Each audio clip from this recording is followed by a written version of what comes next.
Welcome back to Beyond the Silence Whispers Across America. I'm Sammy, and tonight we are traveling to the foothills of the Rocky Mountains, to the quiet suburban landscape of Littleton, Colorado. This is a community that has known more than its share of tragedy, a place where the collective heart has been broken and mended many times over. We are looking into a case that remains a jagged, unhealed wound in the local memory. The 2000 double murder of Nick Kunselman and Stephanie Hart-Grizzell. This is a story of young love, a mundane late-night shift turned into a nightmare, and a killer who vanished into the thin mountain air, leaving a trail of questions that have gone unanswered for a quarter of a century. The year was 2000. It was Valentine's Day week, a time when the air in high schools is usually thick with the trivialities of teenage romance, the exchange of carnations, and the frantic planning for upcoming spring dances. Nick Kunselman was 15 years old, a hard-working student at Columbine High School who held down a job at a Subway sandwich shop on South Pierce Street.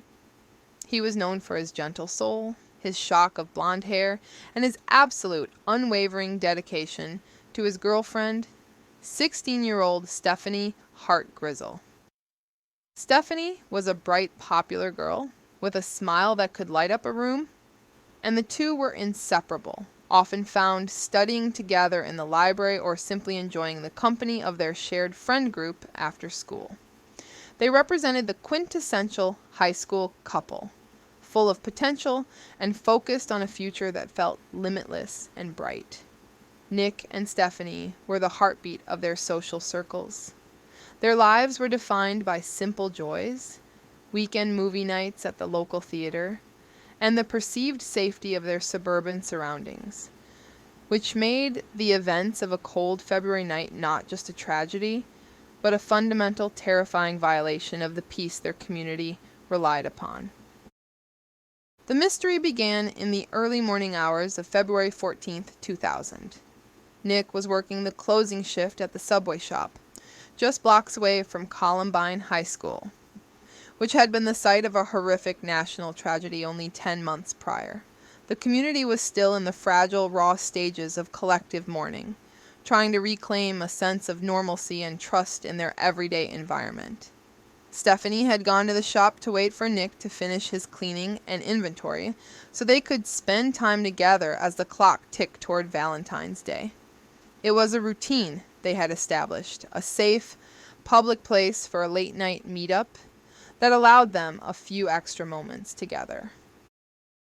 Around 12:45 a.m., a fellow employee who happened to be driving by noticed that the lights in the shop were still burning bright. The open sign was perhaps still glowing, and Nick's car was still in the parking lot well past the scheduled closing time. Sensing something was deeply, fundamentally amiss, the employee walked into the shop and discovered a scene of absolute silent devastation. The mundane quiet of the sandwich shop, usually smelling of fresh bread and floor cleaner, had been shattered by a burst of unthinkable violence. Nick and Stephanie were found behind the counter, both having been shot to death in what appeared to be a senseless, sudden execution that left no room for escape, no time for a plea, and no chance for a goodbye. The initial investigation was frantic and exhaustive, as a community already reeling from past trauma faced a new, terrifying reality that violence had returned to their doorstep with renewed cruelty. The Jefferson County Sheriff's Office immediately cordoned off the scene, searching for any microscopic forensic footprint, a spent shell casing, a stray fiber, or a microscopic drop of DNA left by the intruder. Witnesses reported seeing a suspicious young man leaving the area around the time of the murders, a male, approximately 16 to 20 years old, standing about 5 feet 7 inches tall with a medium build, wearing a dark coat with a hood pulled low. Despite this description and the creation of a widely circulated composite sketch that stared back from every storefront, window, and telephone pole in Littleton, the individual was never identified. The precision and terrifying speed of the murders suggested a killer who was either extremely composed or driven by a singular dark purpose. There was no evidence of a robbery, as the cash register remained untouched and full of the day's earnings, and there were no signs of a struggle or defensive wounds that would indicate a personal motive or a frantic fight for survival. As the weeks turned into months, the investigation into the subway murders began to stall, hampered by a lack of physical evidence and a motive that remained stubbornly, agonizingly elusive. Investigators explored every possible angle, from the plausible to the fringe. Was it a random act of violence by a transient predator passing through the Denver metro area? Was it cruelly linked to the lingering tensions and copycat threats in the community following the Columbine shooting? Or was it something far more personal, a hidden grudge or a dark obsession held by someone who knew Nick or Stephanie's closing routine? The ambiguity of the case led to a climate of intense, localized anxiety in Littleton. Parents who had just begun to let their children out of their sight after the events of the previous year kept them closer than ever. Businesses increased their security protocols, and the simple act of a teenager working a late-night shift became a source of profound, paralyzing fear, as the realization set in that a double murderer was likely still walking the same suburban streets, hiding in plain sight behind a mask of normalcy. Over the last 24 years, the case of Nick and Stephanie has remained one of Colorado's most high-profile and frustrating cold cases. The Jefferson County Sheriff's Office has never stopped working the file, periodically utilizing advancements in touch DNA technology and ballistics to re-examine the evidence recovered from behind that subway counter. They have followed thousands of leads from across the country and conducted hundreds of interviews with former students and local residents, yet the identity of the subway killer remains a shadow. The enduring pain for the Kunselman and Hart-Grizzell families is the total lack of accountability.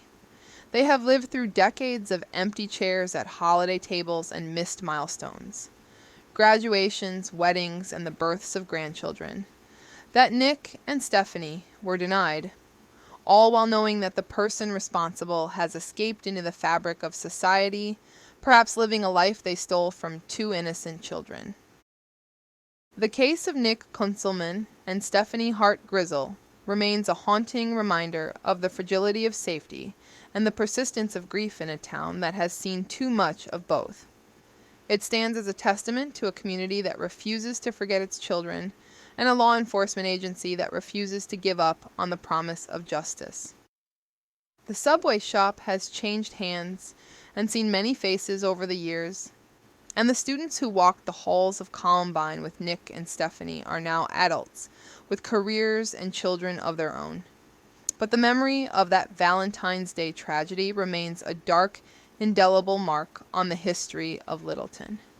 A reminder that some shadows never truly lift until the light of the truth is finally shed upon them. I'm Sammy, and I'll keep telling these stories because someone out there knows something, and for people like Nick Kunselman and Stephanie Hart-Grizzell, silence should never be the end. The truth remains just out of reach, and the shadows around this case only grow deeper as the decades pass. Someone out there knows more than they have ever admitted, perhaps a friend who noticed a change in behavior, a relative who recognized that hooded coat, or a confidant of the killer. And one small, seemingly insignificant detail could finally crack everything wide open. What do you think is still hiding beneath the surface of this suburban mystery? Drop your theories.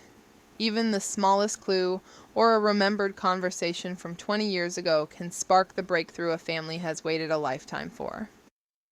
For more chilling mysteries and untold stories, tune in to Beyond the Silence, Whispers Across America on all major podcast platforms, or find us on Facebook.